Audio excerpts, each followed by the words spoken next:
혹시 이런 상상해 보신 적 있나요? 내가 죽을 만큼 아픈데 남편이란 작자가 수술비 200만 원이 없어서 수술을 못 받게 되는 상상 말이에요. 제 이야기 지금부터 시작합니다. 보호자분 빨리 보증금 200만 원 결제해 주세요. 바로 수술 들어가야 합니다. 대학병원 응급실 침대에 누워있는 제 귓가로 간호사의 재촉이 들려왔어요.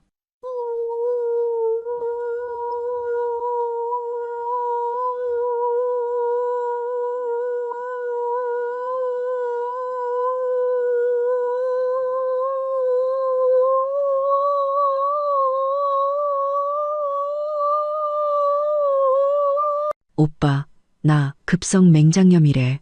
수술해야 한다는데. 우선 보증금 200만 원만 보내줘. 전화기 저편에서 몇 초간 침묵이 흘렀습니다.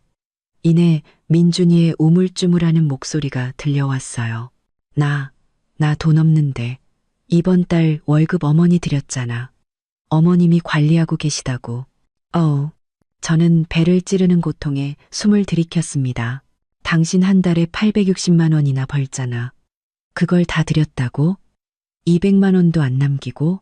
어머니가 내가 돈을 헤프게 쓴다고 나중에 우리 집 넓혀갈 때 쓰게 모아주신다고 하셨어. 민준이의 목소리는 점점 기어들어갔어요. 일단 간호사님한테 말 좀 잘해봐. 좀 이따가 내면 안 되냐고. 내가 헤프다고? 이러다 내 창자가 터지겠다고. 저는 전화기에 대고 소리쳤습니다. 아픔과 함께 눈물이 쏟아졌어요. 옆에서 듣고 있던 간호사님이 눈살을 찌푸렸습니다. 빨리 가족분 오셔서 돈 내시라고 하세요. 시간 지체하면 안 됩니다.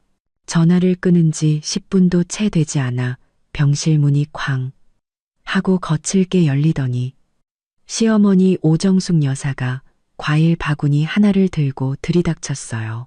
저를 보자마자 다리를 탕 치며 소리치더군요. 이 돈 잡아먹는 여편네야.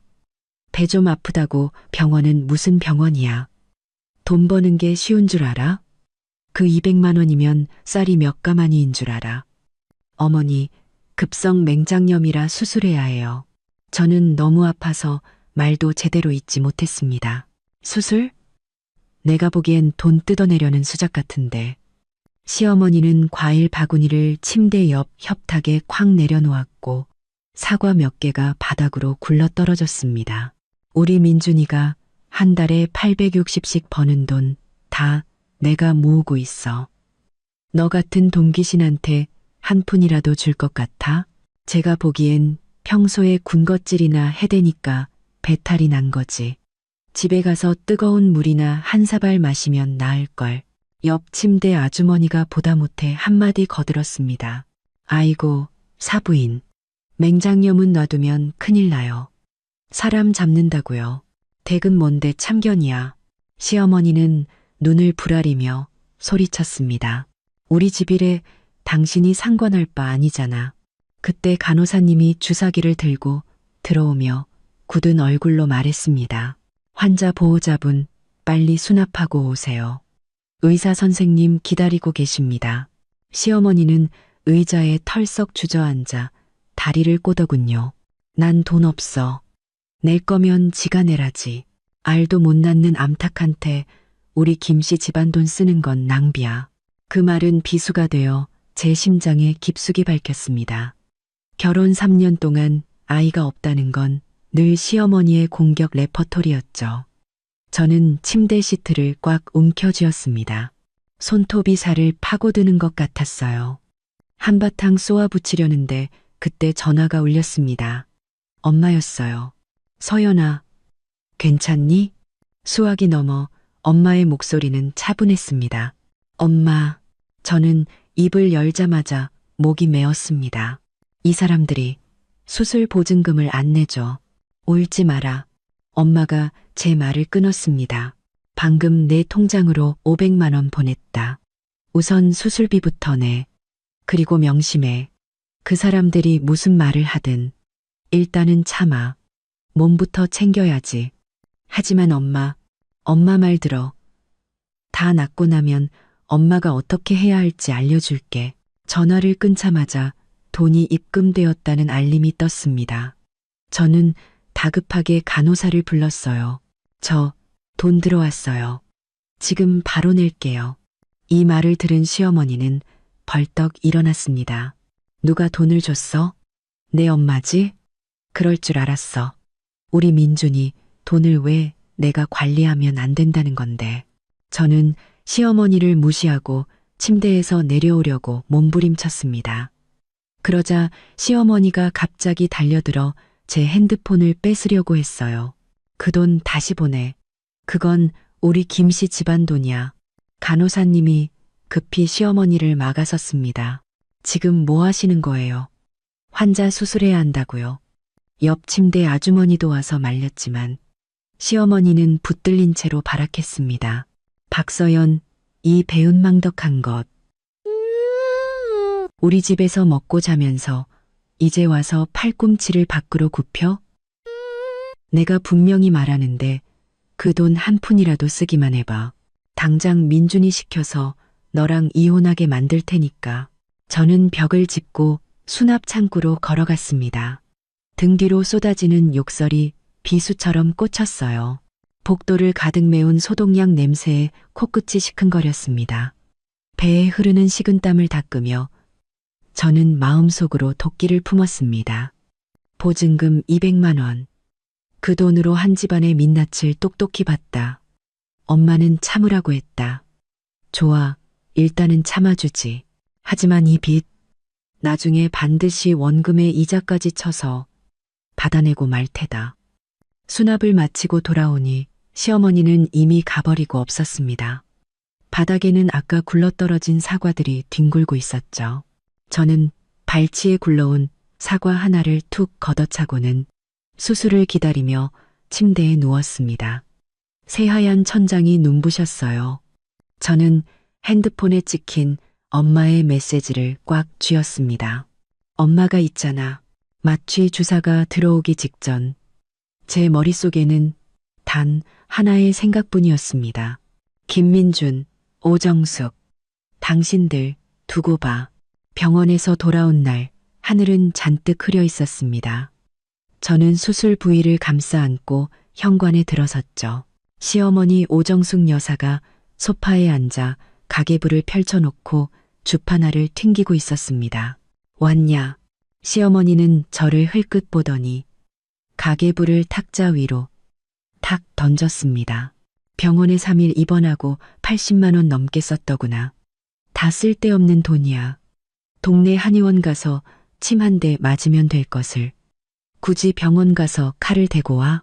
저는 시어머니와 말다툼할 기운도 없어 벽을 짚고 방으로 들어가려 했습니다. 그때 시누이 김민지가 방에서 뛰쳐나왔어요. 몸에는 태그도 떼지 않은 새 원피스가 걸려 있었죠. 엄마, 나 이 옷 어때?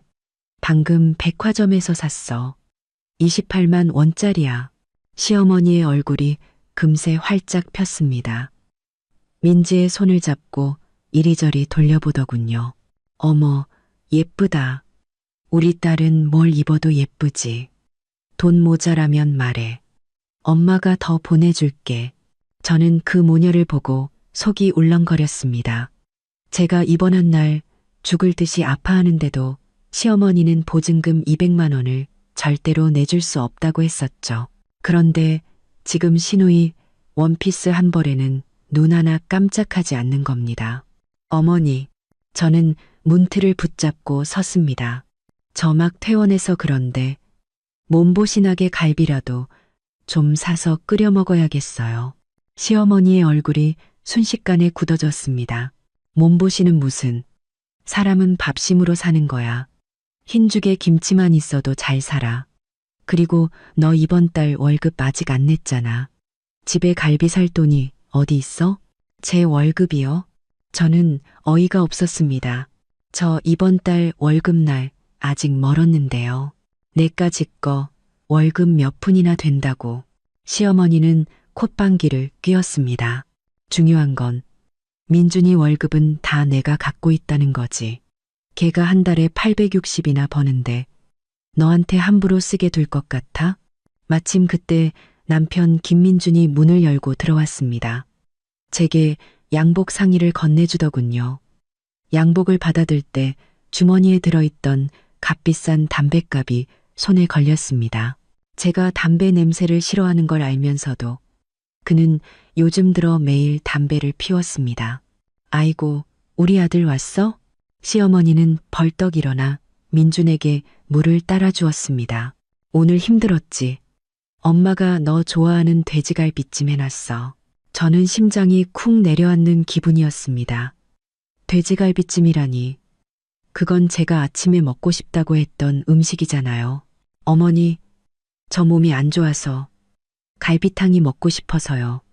저는 민준에게 다가가 소매를 잡아 끌었습니다. 야, 민준은 제 손을 뿌리쳤습니다. 엄마가 해주는 대로 먹어. 까다롭게 굴지 말고. 의사 선생님이 너 음식 가려 먹으라고 했잖아.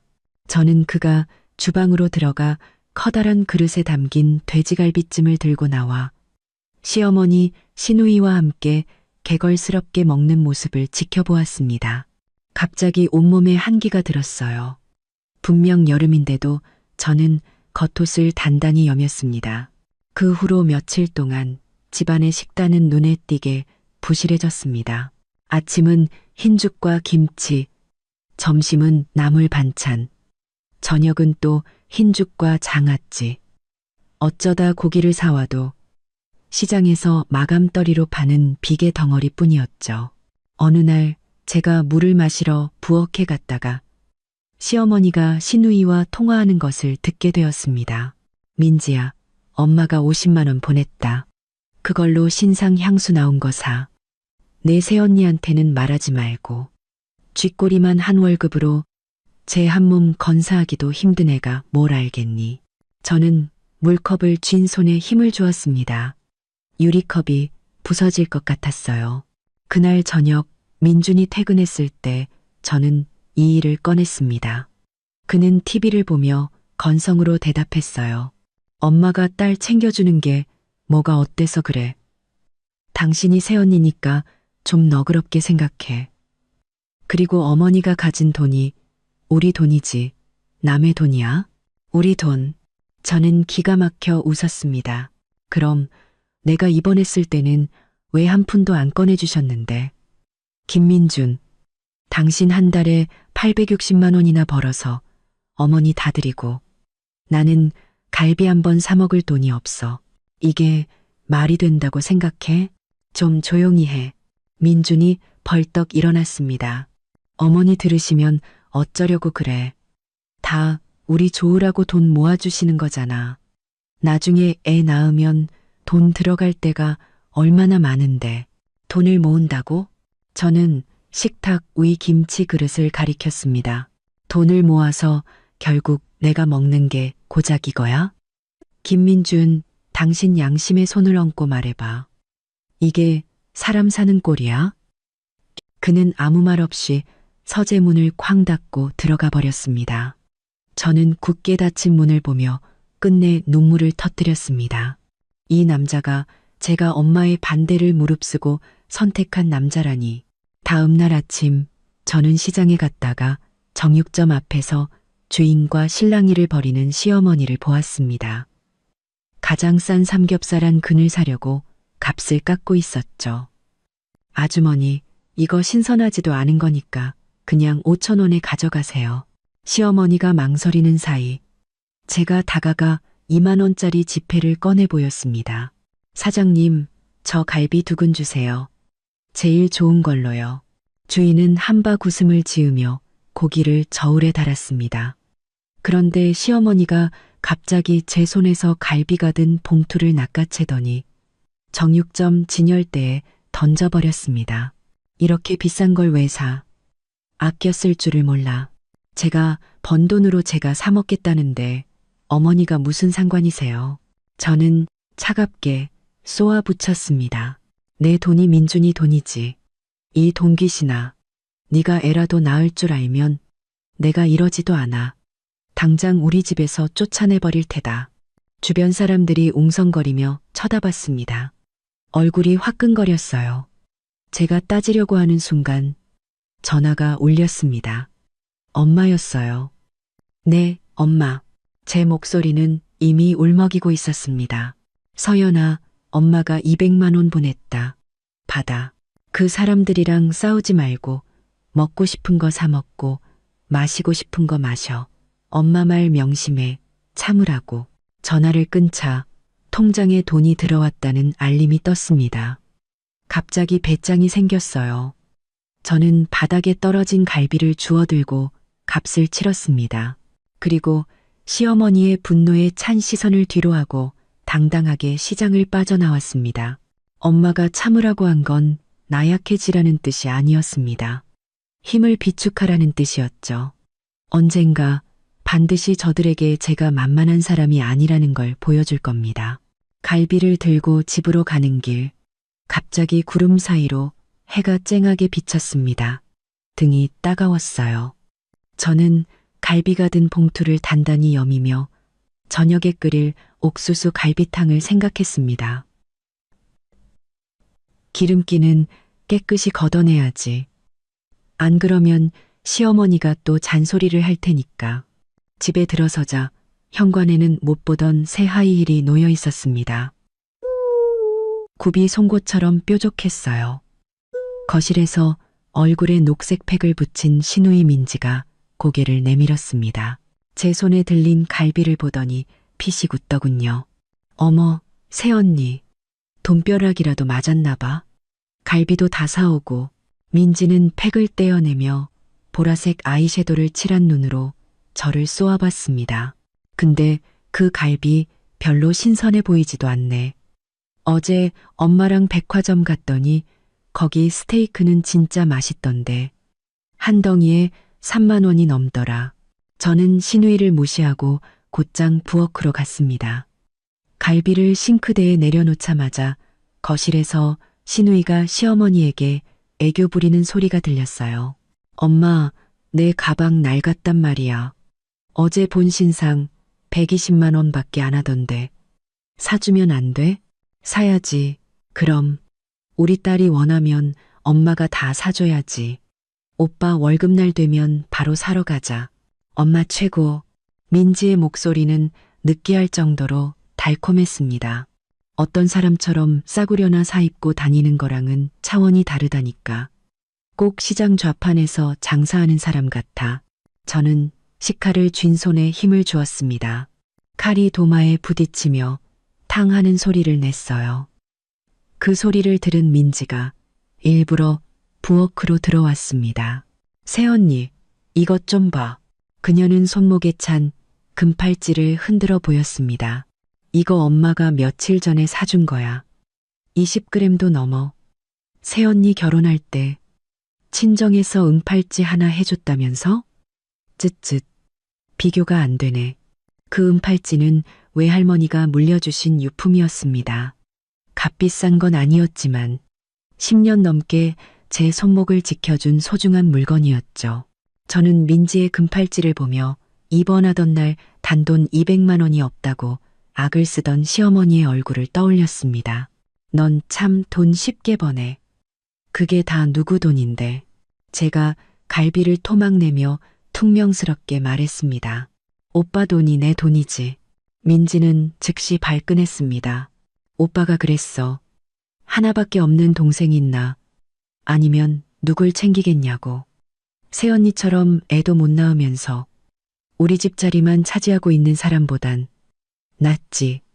뭐라고? 저는 식칼을 도마에 내리꽂았습니다. 튄 핏방울이 하얀 타일에 붉은 점을 찍었어요. 다시 말해봐. 애 못 낳는다고 했잖아. 우리 엄마가 그랬어. 여자가 애를 못 낳으면 그건 알 못 낳는 암탈기나 똑같다고. 김민지.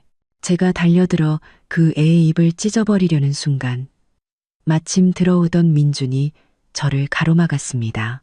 둘이 왜 싸워? 민준은 저를 뒤로 밀치며 말했습니다. 민지가 아직 어리잖아. 당신이 새언니니까 좀 참아. 어리다고? 제가 24이야. 저는 민지의 금팔찌를 가리켰습니다. 쟤 좀 봐. 매일 명품 사들이는 거 다 당신 돈이잖아. 내가 병원에 있을 땐 200만 원도 없다더니 쟤는 가방 하나에 120만 원을 써. 이게 당신이 말하는 참으라는 거야? 민주는 미간을 찌푸렸습니다. 민지는 내 하나뿐인 동생이야. 시집도 안 갔는데 오빠인 내가 좀 챙겨주는 게 뭐가 문제야? 그리고 그 돈 다 어머니가 모아두고 계셔. 함부로 쓴 거 아니라고. 함부로 쓴 게 아니라고? 저는 기가 막혀 웃었습니다. 어제는 28만 원짜리 원피스. 오늘은 120만 원짜리 가방. 이게 함부로 쓴 게 아니면 뭔데? 김민준. 당신 한 달에 860만 원 벌면서 나는 갈비 한 번 사 먹는 것도 눈치 봐야 해. 이게 합리적이야? 당신 왜 이렇게 속이 좁아졌어? 민준의 목소리가 차갑게 가라앉았습니다. 집안 돈은 어머니가 관리하시니까 난 안심이야. 당신은 그냥 조용히 살림이나 잘해. 쓸데없는 생각하지 말고. 그때 시어머니가 다가와 민준의 팔짱을 꼈습니다. 민준아, 아내랑 싸우지 마라. 쟤 막 퇴원해서 예민해서 그래. 민지야, 어서 새언니한테 사과해. 민지는 마지못해 미안해요. 하고 중얼거렸습니다. 자, 이제 그만하고 밥 먹자. 오늘 우리 민준이 몸보신 시키려고 생선 조림 해놨어. 저는 식탁 위에 놓인 먹음직스러운 생선 조림을 보고도 입맛이 뚝 떨어졌습니다. 민지는 생선 뱃살만 골라 먹으며 시어머니에게 말했어요. 엄마, 다음 주에 친구 결혼식 가야 하는데 폼나게 외제차라도 렌트해서 가고 싶어. 하루에 80만 원이면 된대. 시어머니는 즉시 대답했습니다. 렌트는 무슨, 그냥 한 대 사. 오빠 돈 많은데 뭐. 어머니, 저는 더 이상 참을 수 없었습니다. 80만 원이 평범한 사람이 얼마나 오래 살 수 있는 돈인지 아세요? 민준이가 버는 돈이 땅 파서 나오는 게 아니란 말이에요. 우리 집 일에 네가 뭔데 나서. 시어머니가 젓가락을 식탁에 내리쳤습니다. 네가 민준이 아내만 아니었으면 이 집 문턱도 못 넘어왔을 줄 알아. 민준은 저를 침실로 밀어넣으며 말했습니다. 방에 들어가서 쉬어. 괜히 소란 피우지 말고. 저는 그의 손을 뿌리쳤습니다. 이 집구석 더는 못 살겠네. 나갈 거야. 가, 누가 너 잡는데. 뒤에서 민지가 소리쳤습니다. 그 거지 같은 은팔찌나 잘 챙겨가. 저는 침실로 뛰어 들어가 지갑만 챙겨서 밖으로 나갔습니다. 거실을 지날 때 시어머니가 민준에게 하는 말이 들렸어요. 냅둬. 배고프면 알아서 기어들어오겠지. 민준아, 내일 당장 가서 민지 차 계약해. 그 빨간색 스포츠카 예쁘더라. 문이 닫히는 순간 민준이 나지막이네 하고 대답하는 소리가 들렸습니다. 복도의 센서 등이 깜빡였습니다. 저는 주머니 속 은팔찌를 만지작거리며 헛웃음을 쳤습니다. 아파트 입구에 이르렀을 때 전화가 울렸습니다. 엄마였어요. 여보세요. 하자마자 눈물이 터져 나왔습니다. 서연아, 속상한 일 있었니? 엄마의 목소리는 한없이 다정했습니다. 마음 쓰지 말고 일단 엄마 집으로 와. 친정으로 가는 버스에 앉아 창밖의 네온사인을 바라보았습니다. 손목에 은팔찌를 보며 어릴 적 엄마가 이 팔찌를 채워주며 했던 말이 떠올랐어요. 이건 비싼 건 아니지만 우리 딸 애군을 막아줄 거야. 나중에 무슨 일이 있어도 항상 허리 꼿꼿이 펴고 살아. 저는 눈물을 훔치며 마음속으로 다짐했습니다. 김민지, 오정숙, 당신들 두고 봐. 내가 언제까지나 당하고만 있지는 않을 거야. 엄마 집 현관문이 열리자 구수한 닭곰탕 냄새가 확 풍겨왔습니다. 신발을 갈아 신으려는데 신발장 위에 제가 좋아하는 분홍색 털 슬리퍼가 놓여 있었어요. 어서 와. 탕 다 끓었어. 엄마는 제 가방을 받아들고 제 손에 따뜻한 손난로를 쥐어주었습니다. 손이 얼음장이네. 식탁에는 커다란 뚝배기에 담긴 닭곰탕과 먹음직스러운 돼지갈비찜이 차려져 있었습니다. 젓가락을 든 손이 떨렸어요. 갈비찜 한 점을 입에 넣자 눈물이 뚝뚝 떨어졌습니다. 왜 울어? 속상한 일 있으면 엄마한테 다 털어놔. 엄마가 해결해 줄게. 저는 신우이가 명품을 사드리고 차를 사달라고 조른 일. 그리고 민지는 아직 어리잖아라고 했던 말까지 전부 털어놓았습니다. 엄마는 말없이 제 그릇에 고기를 계속 얹어주었죠. 엄마, 민준이 진짜 바보 아니야. 한 달에 860만 원을 벌면서 자기 용돈은 8만 원만 남기고 다 시어머니한테 준대. 바보인지 아닌지는 중요하지 않아. 중요한 건 그놈 마음속에 네가 없다는 거지. 엄마는 젓가락을 내려놓았습니다. 서연아, 엄마가 처음부터 그 결혼 반대했잖아. 네가 고집을 부렸지. 전 그 사람이 착한 줄 알았어요. 진짜 착한 사람이 아내가 아파서 입원했는데 돈을 안 내주니? 엄마는 제 말을 잘랐습니다. 내일 집에 돌아가거든. 그놈 핸드폰 좀 들여다봐. 특히 계좌 이체 내역. 그래도 될까요? 안 될 게 뭐 있어. 엄마는 저를 쏘아 보았습니다. 그놈은 월급을 전부지 엄마한테 갖다 바치는데 너는? 네가 그 집에 시집간 게 머슴살이 하려고 간 건 아니잖아. 다음 날 아침 저는 마지못해 집으로 돌아갔습니다. 민주는 욕실에서 샤워 중이었고 핸드폰은 침실 협탁 위에 놓여 화면이 켜진 채였습니다. 저는 심호흡을 하고 다가가 핸드폰을 집어들었습니다. 지문으로 잠금을 해제했어요. 비밀번호는 아직도 우리의 결혼기념일이었습니다. 허수음이 나왔죠. 메신저에는 별다른 게 없었습니다. 저는 은행 앱을 열었습니다. 심장이 쿵쾅거렸어요. 가장 최근 이체 내역은 어제였습니다. 민준이 시어머니에게 1억 원을 보냈더군요. 메모에는 민지차 계약금이라고 적혀 있었습니다. 위로 스크롤을 올리니 매달 15일마다 860만 원이 오정숙이라는 이름으로 이체된 기록이 빼곡했습니다. 가장 기가 막혔던 건 그의 통장 잔고였습니다. 79, 600권, 8만 원에서 400권이 모자랐죠. 내역을 계속 살피던 저는 반년 전에 이체 기록을 발견하고 숨을 멈췄습니다. 5천만 원. 수취인은 김민지, 메모는 집 장만. 내 핸드폰으로 뭐해. 민준이 목욕 가운만 걸친 채 문 앞에 서 있었습니다. 머리에서 떨어진 물방울이 바닥을 적셨어요. 저는 핸드폰을 침대 위로 던지며 화면을 가리켰습니다.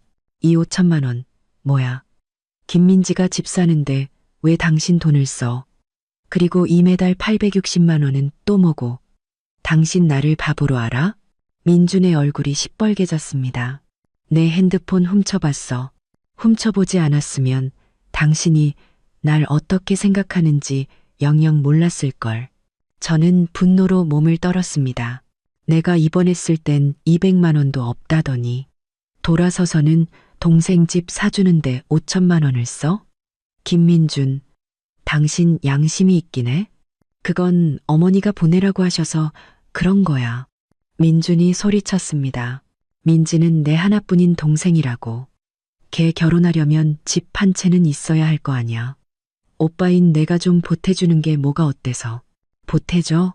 저는 실소했습니다. 그럼 나는 당신한테 뭔데?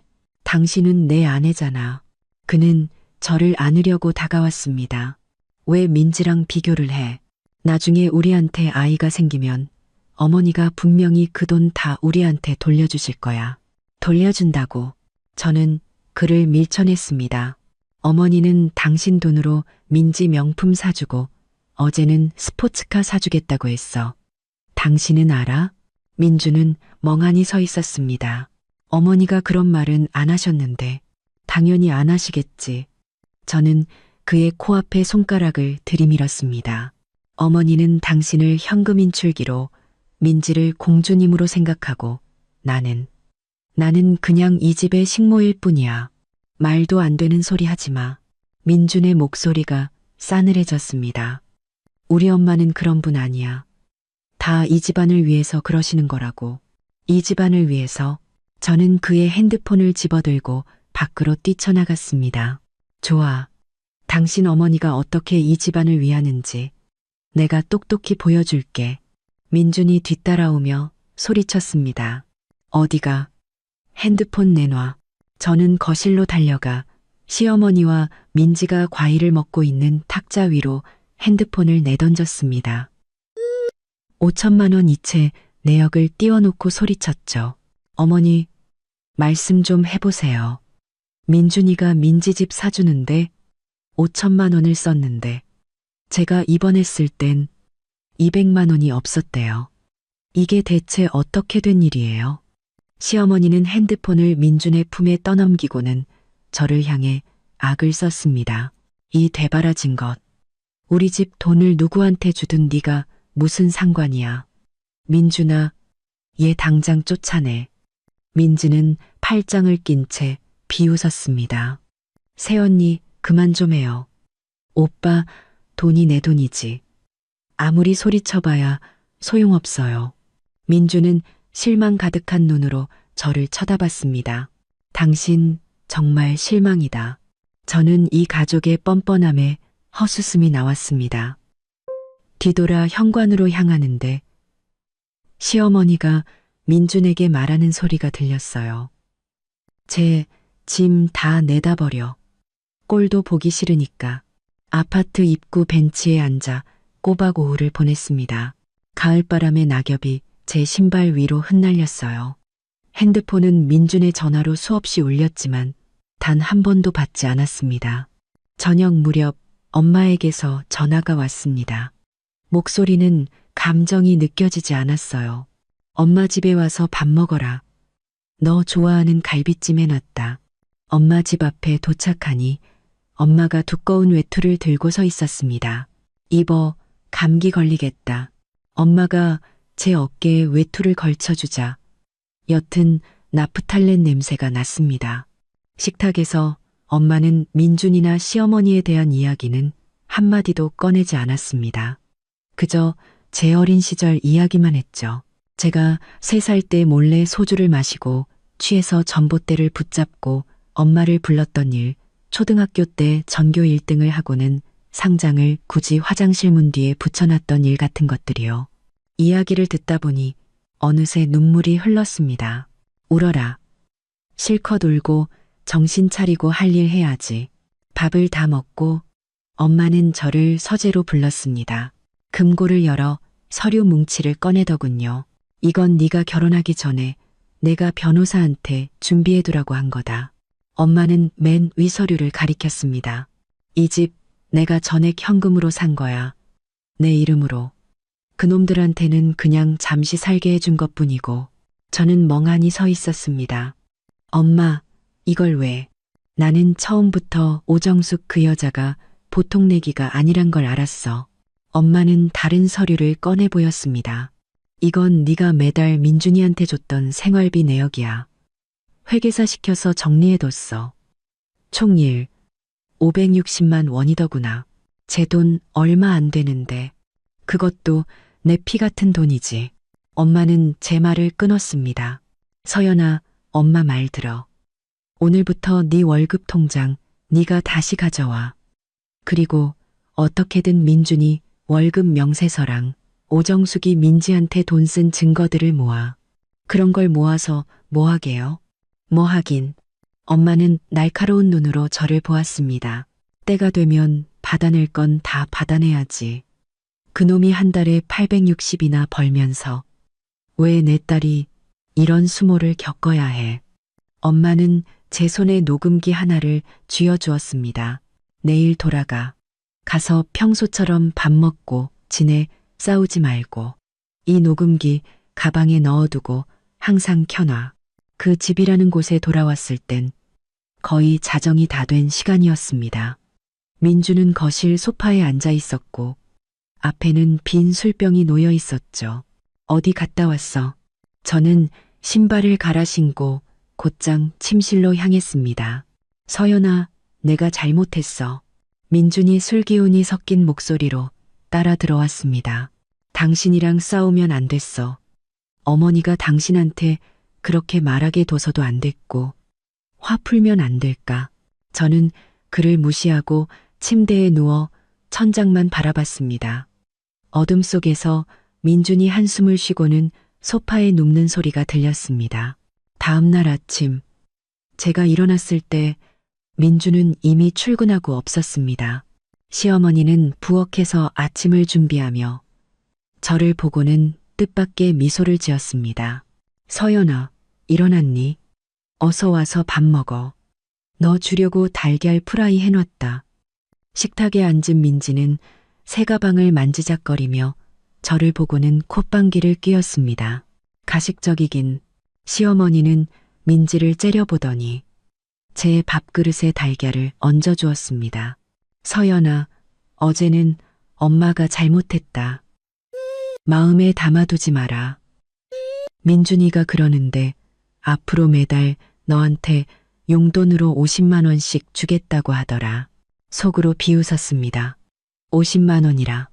한 달에 860만 원을 벌면서 50만 원으로 나를 달래려고? 어머니, 용돈은 필요 없어요.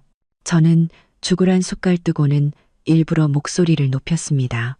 다만 민지도 이제 나이가 있는데 언제까지 오빠 돈 쓰면서 살 수는 없잖아요. 이제 일자리를 구해야죠. 시어머니의 얼굴이 순간 굳었다가 이내 다시 미소로 바뀌었습니다. 쟤는 아직 어리잖아. 몇 년 더 있다가 생각해보지. 뭐, 아, 맞다. 서연아. 내 친정 재개발된다는 소문이 있던데. 왔구나. 네, 그런 얘기가 있는 것 같아요. 그래서 아파트 몇 채나 나온대. 시어머니는 눈을 빛내며 다가왔습니다. 봐봐. 민지도 결혼하려면 집이 필요하고 민준이도 더 넓은 집으로 이사해야 하잖아. 내 엄마한테 말 좀 잘해서 2채 정도만 우리한테 넘겨주면 안 될까? 다 한 가족인데 내 것 내 것이 어디 있겠어. 저는 숟가락을 내려놓고 입을 닦았습니다. 엄마가 그러시는데 그 집들 다 저한테 주신대요. 시어머니의 얼굴이 순식간에 굳어졌습니다. 너는 어쩜 그렇게 경우가 없니? 그 집들이 다 너희를 위한 거지. 누구를 위한 거겠어. 그건 저희 엄마 집이지. 어머니랑은 상관없잖아요. 저는 자리에서 일어났습니다. 저 출근할게요. 현관을 나설 때 시어머니가 민지에게 하는 말이 들렸습니다. 저 싸가지 없는 것 좀 봐. 재개발 아파트 받기만 해봐. 내가 어떻게 구워 삶는지 보여줄 테니. 저는 가방 속 녹음기를 만졌습니다. 녹음 버튼은 여전히 빨간불을 빛내고 있었죠. 입꼬리가 저절로 올라갔습니다. 오정숙, 김민지, 당신들의 좋은 시절도 이제 끝이야. 회사로 가는 길 가을바람에 섞인 모래가 얼굴을 때렸습니다. 저는 가방에서 녹음기를 꺼내 정지 버튼을 눌렀습니다.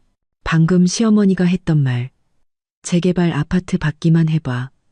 내가 어떻게 구워 삶는지 보여줄 테니가 고스란히 담겨 있었죠. 잘 설치해둔 지뢰가 터질 날만 기다리면 됐습니다. 회사에 도착하자마자 안내 데스크 직원이 따뜻한 밀크티를 가져다 주었습니다. 서연 씨, 아까 어떤 아주머니가 전화하셨는데 시어머니라고 하시면서 점심때 꼭 집에 들르라고 전해달라셨어요. 급한 일이래요. 속으로 비웃었습니다. 급한 일은 무슨, 우리 집 재개발 아파트가 탐나는 거겠지. 점심시간 저는 집 대신 엄마 집으로 향했습니다. 문을 열자 엄마가 이삿짐을 싸고 있었어요. 상자에는 주방용품이라고 적혀 있었죠. 엄마, 이게 다 뭐예요? 네, 이모랑 약속했어. 이모네 시골집 가서 좀 지내려고. 재개발 때문에 시끄러운데 안 보고 안 들으면 속 편하지. 시어머니가 찾아오면요. 그냥 여행 갔다고 해. 반년은 안 돌아올 거라고. 명심해, 서연아.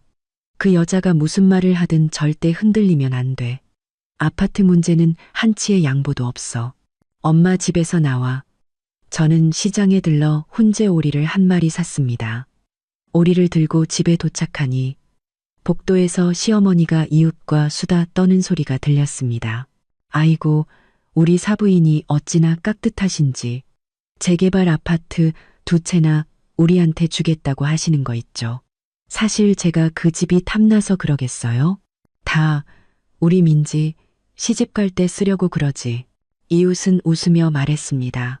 오 선생님은 정말 복도 많으시네요. 며느님 친정이 저렇게 든든해서요. 그럼요. 우리 서연이가 얼마나 착한데요. 저를 발견한 시어머니는 한박 웃음을 지으며 달려왔습니다. 서연아, 이제 오니? 엄마가 너 주려고 곰탕 끓여놨어. 집에 들어서자 시누이는 소파에 앉아 새 신발을 신어보고 있었습니다. 제 손에 들린 오리를 보고는 눈을 빛냈죠. 어머, 새언니 오늘 돈 좀 썼네. 어머니, 급한 일이라면서요? 저는 오리를 탁자 위에 내려놓고 시누이를 무시하며 물었습니다. 시어머니는 저를 부엌으로 끌고 가 목소리를 낮췄습니다. 서연아, 아까 내 이웃 아줌마랑 얘기했는데 재개발 사무소에 아는 사람이 있대. 면적을 좀 더 쳐줄 수 있다나 봐. 만약 2채를 더 받게 되면 한 채는 민지 시집 갈 때 주고 한 채는 세놔서 그 월세 너 용돈 하라고. 얼마나 좋아. 엄마 여행 가셨어요. 재개발 문제는 아무 말씀 없으셨고 돌아오시면 그때 얘기하죠. 여행. 시어머니의 얼굴이 굳어졌습니다. 그 양반. 나 피하려고 일부러 그런 거 아니야? 무슨 말씀을 그렇게 하세요? 그냥 바람 좀 쐬고 싶으셨던 거죠. 어머니랑 무슨 상관이 있다고. 시누이가 오리고기를 뜯으며 중얼거렸습니다. 내가 보기엔 그냥 아파트 주기 싫어서 쇼하는 거구만. 얘는 뭘 안다고. 시어머니는 시누이를 쏘아보고는 다시 제게 웃으며 말했습니다. 서연아, 그럼 이렇게 하자. 네가 재개발 동의서에 사인만 먼저 해. 엄마 좀 도와준다 생각하고 나중에 네 엄마 돌아오면 내가 잘 설명할게. 너 곤란하게 안 할게. 안 돼요. 저는 딱 잘라 말했습니다. 엄마가 그러셨어요. 아파트 문제는 반드시 본인이 직접 처리해야 한다고. 다른 사람이 한 사이는 효력 없대요. 박서연, 너 지금 장난해. 시어머니가 벌떡 일어나며 소리쳤습니다. 내가 말하는데 이 동의서 오늘 사인해야 할 거야. 안 하면 내가 네 회사 찾아가서 네가 얼마나 불효막심한 년인지 다 떠벌리고 다닐 테니까. 가세요. 저는 팔짱을 꼈습니다. 가서 동네방네 떠드세요. 누가 불효자식이고 누가 탐욕스러운지 우리 회사 동료들이 잘 판단해 주겠죠.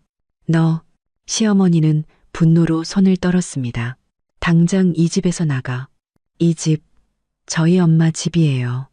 나갈 사람은 어머니죠.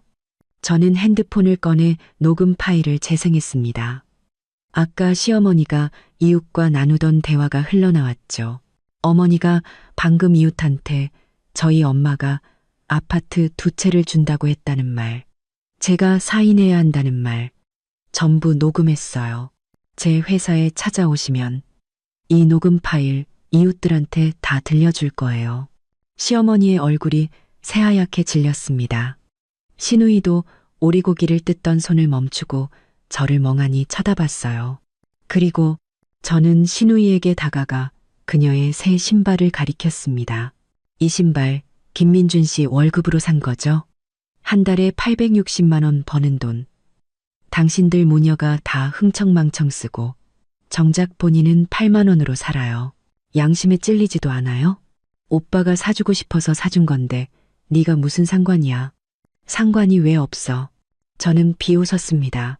그는 내 남편이고 그의 수입 절반은 내 몫이야. 오늘부터 그의 월급 통장은 내가 관리할 거야. 싫으면 법정에서 이야기하지. 시어머니는 갑자기 태도를 바꾸며 제 어깨를 두드렸습니다. 서연아, 엄마가 농담한 거야. 월급 통장. 민준이한테 말해서 너한테 주라고 할게. 그녀의 뻔뻔함에 속으로 코웃음을 쳤습니다. 이제 와서 이런다고 넘어갈 내가 아니지. 그날 밤 민준이 퇴근하자 시어머니는 정말로 월급 통장 이야기를 꺼냈습니다. 민준은 멋쩍게 머리를 극적이며 말했죠. 서연아, 예전엔 내가 미안했어. 월급 통장, 당신이 관리해. 다만, 매달 어머니한테 100만 원씩만 보내드리면 안 될까? 어머니가 생활비 쓰시던 버릇이 있어서. 좋아. 저는 월급 통장을 건네받았습니다. 하지만 반드시 내 손을 거쳐서 보내야 해. 모든 지출은 기록할 거고.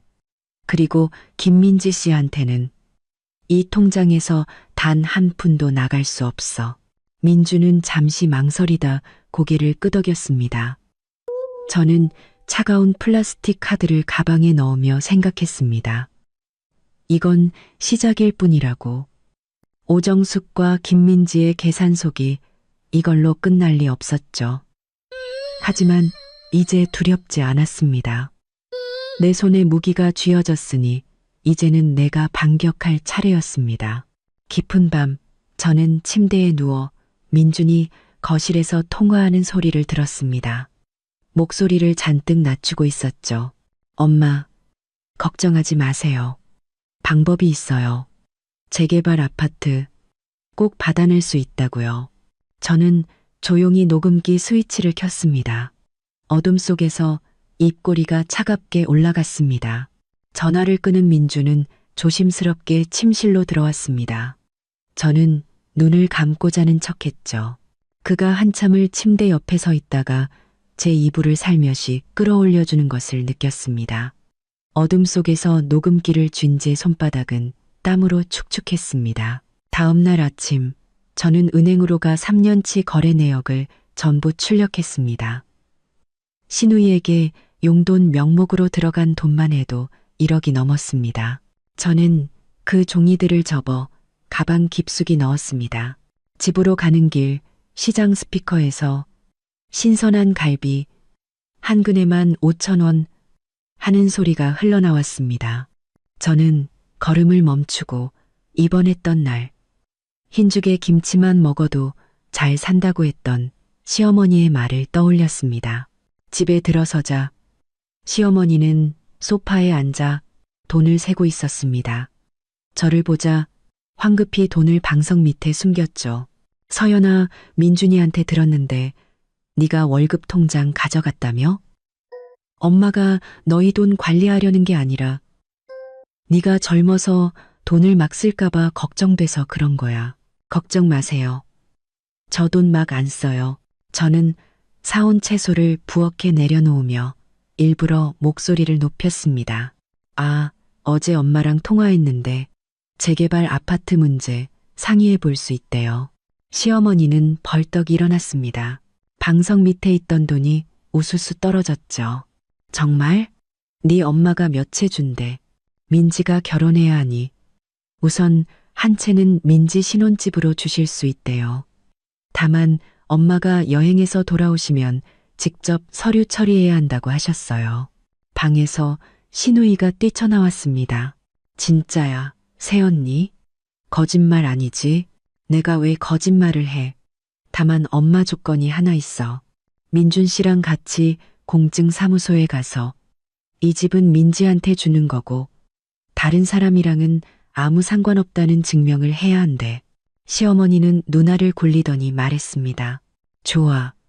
공증사무소는 물론이고 하늘 끝이라도 갈 수 있지.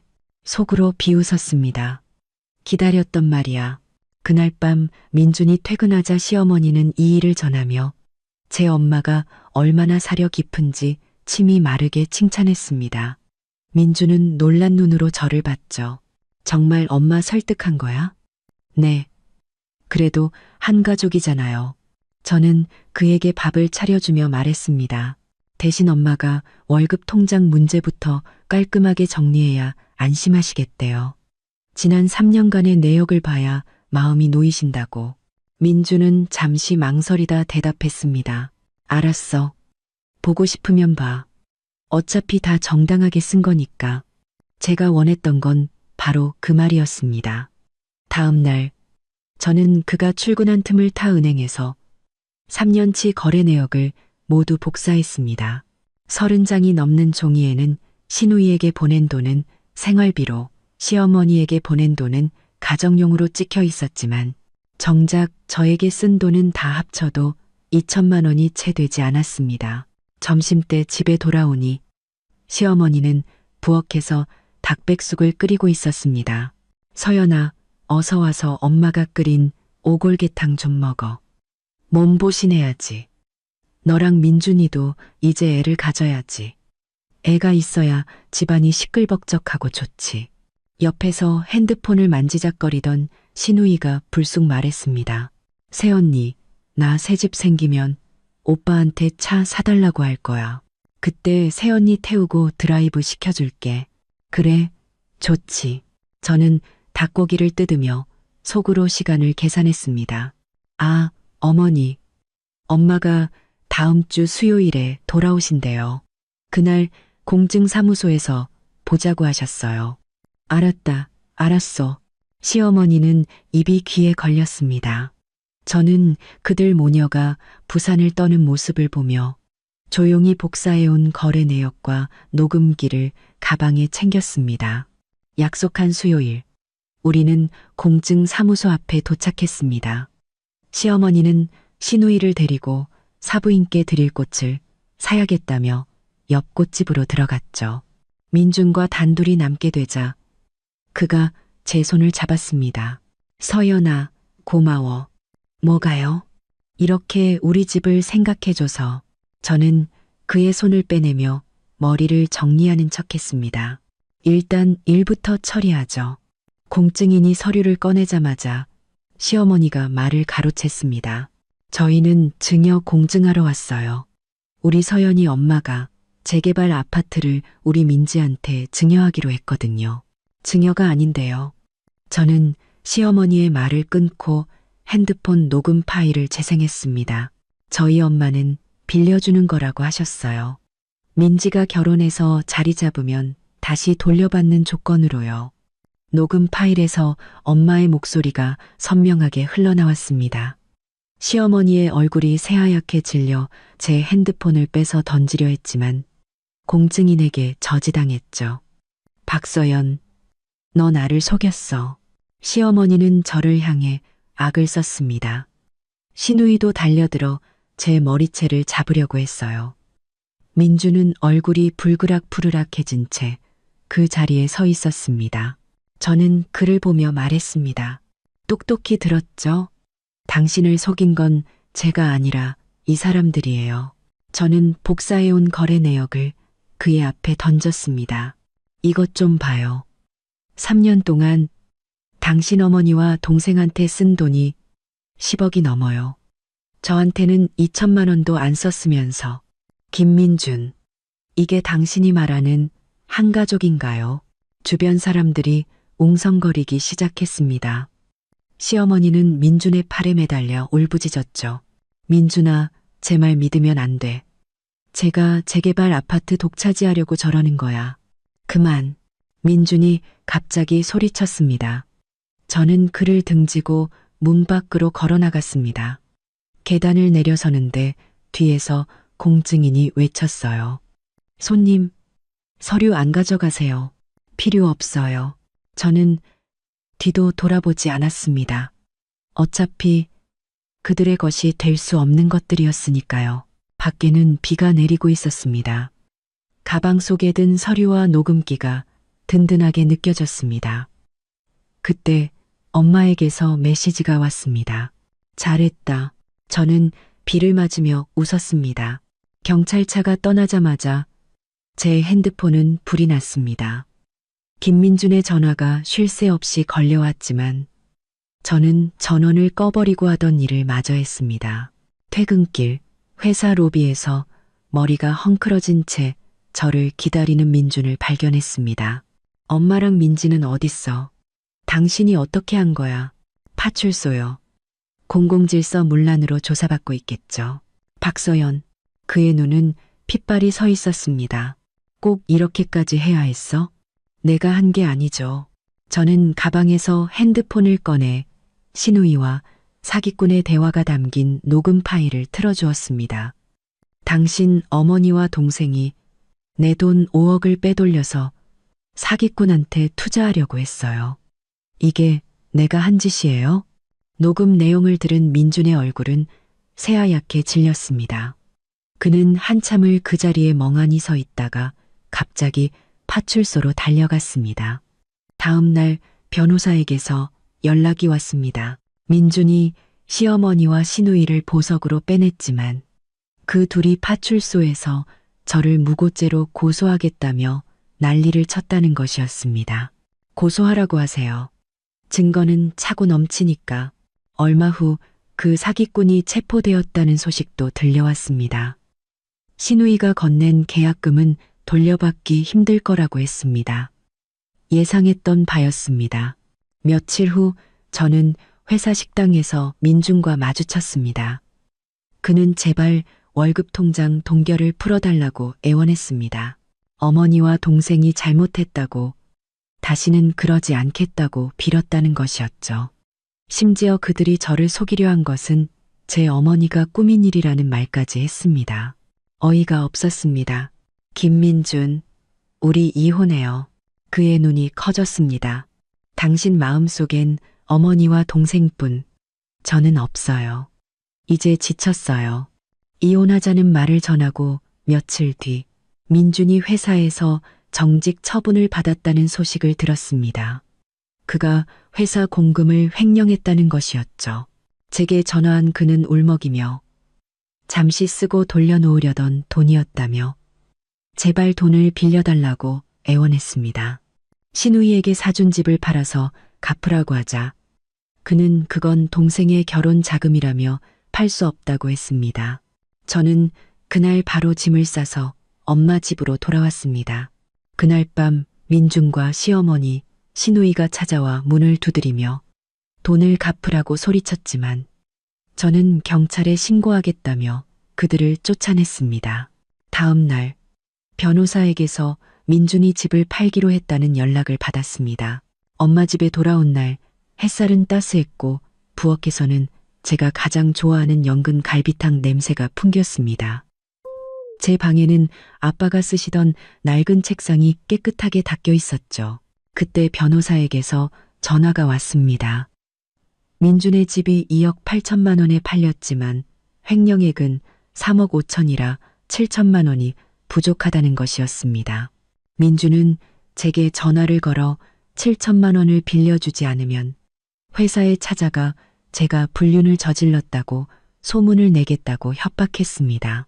물론 그는 정말로 회사에 찾아왔고 저는 동료들 앞에서 그의 협박이 담긴 녹음 파일을 재생했습니다. 그는 결국 보안요원들에게 끌려나갔습니다. 얼마 후 그는 공금 횡령죄로 경찰에 체포되었습니다. 사건이 마무리될 무렵 민준의 사촌 형이 찾아와 돈을 빌려달라고 했습니다. 당연히 거절했죠.